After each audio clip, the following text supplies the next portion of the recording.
they have some interesting family cultures, especially with naming. So Hungarians often will name their child. They usually have 1 to 2 children, and they'll often give them the name of the parent. So you'll have a Mary and then a baby Mary, or a John and a baby John, or a Michael, Mihai, and a baby Mishi. And so that was kind of cool. Hungary actually used to have a rule that you had to name your children from a list of names, that you couldn't deviate from that list. And so because of that, there's a lot of the same common names. But at the same time, they also have a name day. So just as big as your birthday is this name day celebration, where all throughout the year, you have a specific day that celebrates your name. So, for example, Michael would have a day throughout the year that you'd celebrate your name and getting it. And that's something that a lot of the Hungarians like. They have greeting cards that focus on name days. Sometimes they'll throw a little party. I was really excited because my name actually was on the name day list, or the name list. So I have a name day too, which is cool. So Hungarian food, in America, we have a lot of European descent. So a lot of the food is similar, and Hungary's no different.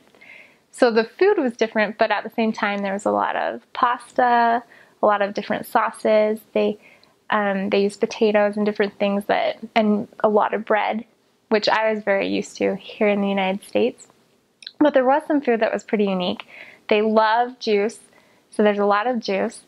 There's also sparkling water. That was something I hadn't really had before, but they have sparkling water all the time.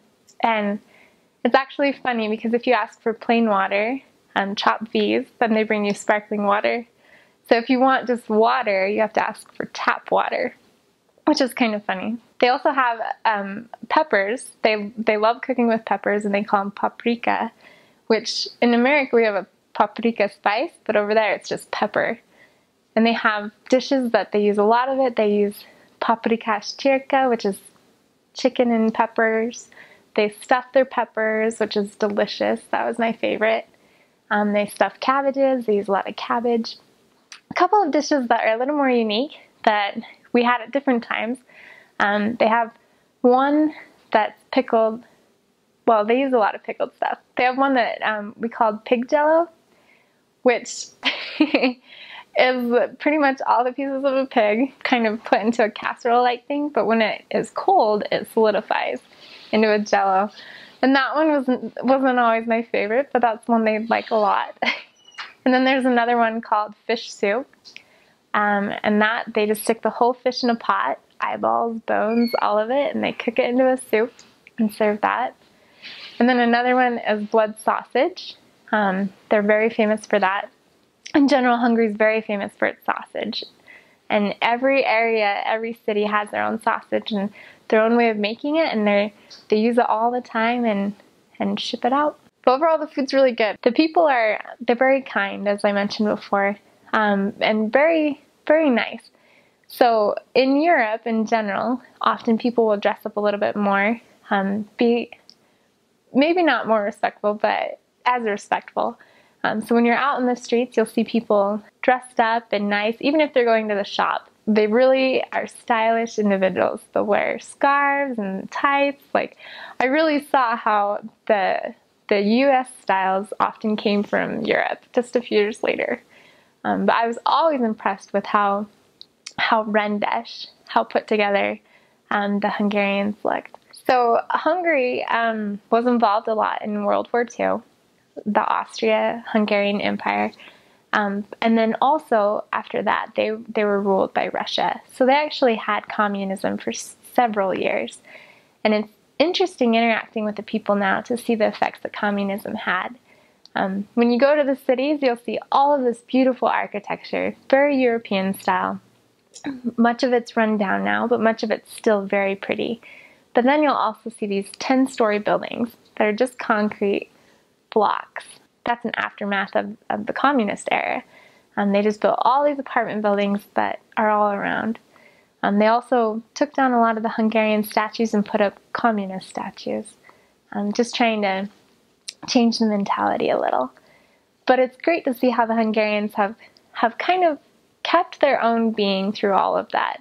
Communism's definitely played a role, and it hasn't necessarily been easy for many of the Hungarians. They would tell stories of how they had to learn Russian in school, but they didn't want to learn Russian, and so many of them don't remember it now.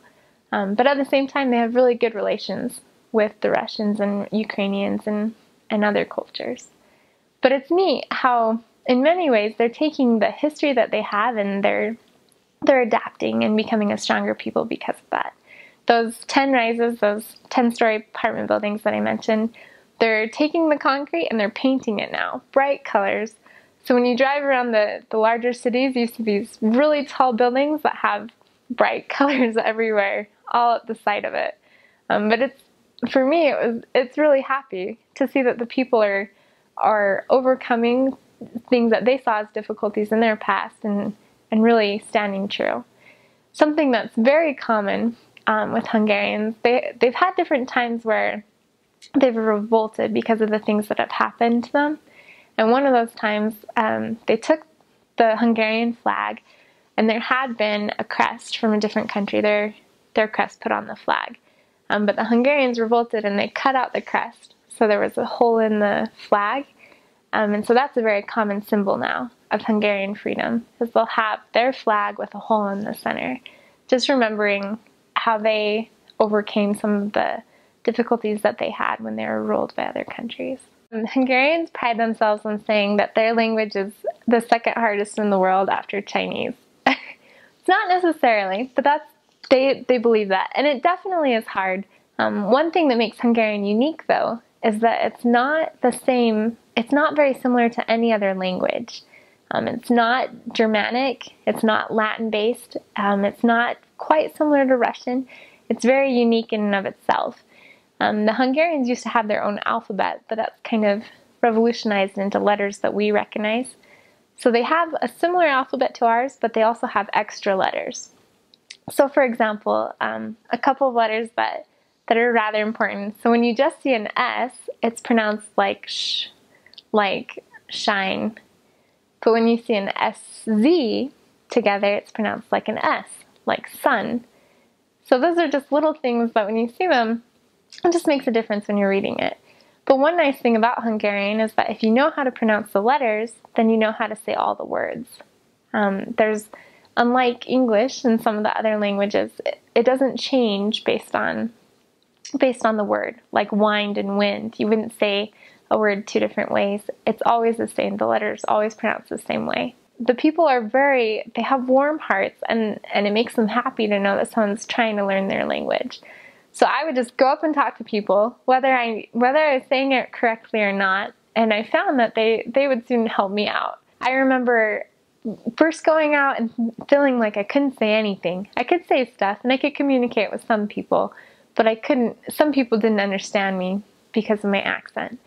But slowly it came more and more to the point where I'd have full conversations and no problem at all. And then I'd realize later that I had no problem. It was a miracle, a little miracle. August 20th is their Independence Day, and that is a big holiday. They love celebrating it.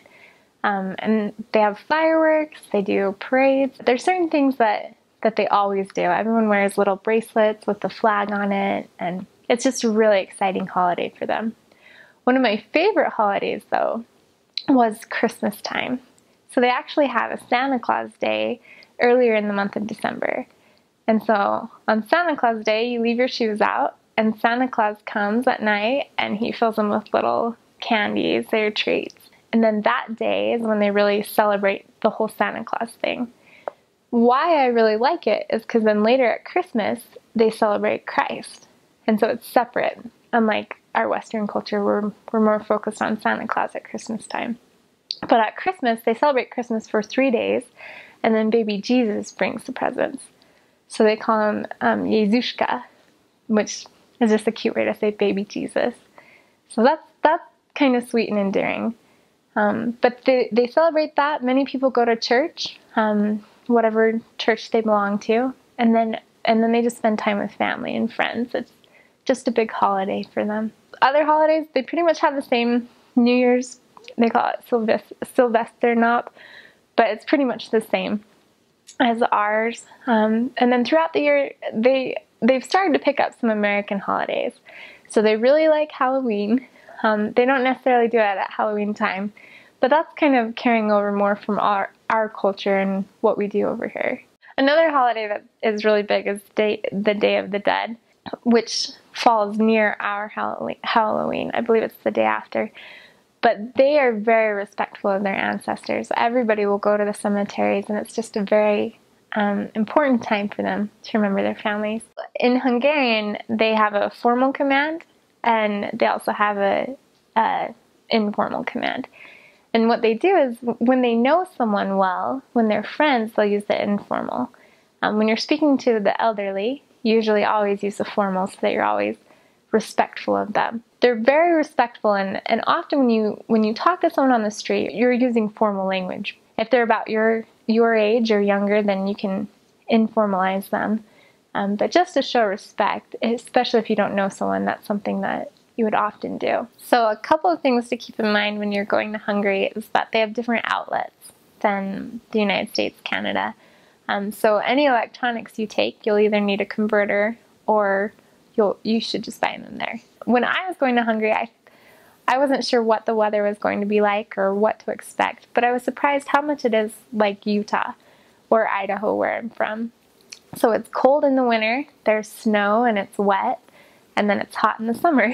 So you definitely have the opposite climate. It didn't seem to rain a particularly lot. So I had a rain jacket, but it wasn't a fancy one.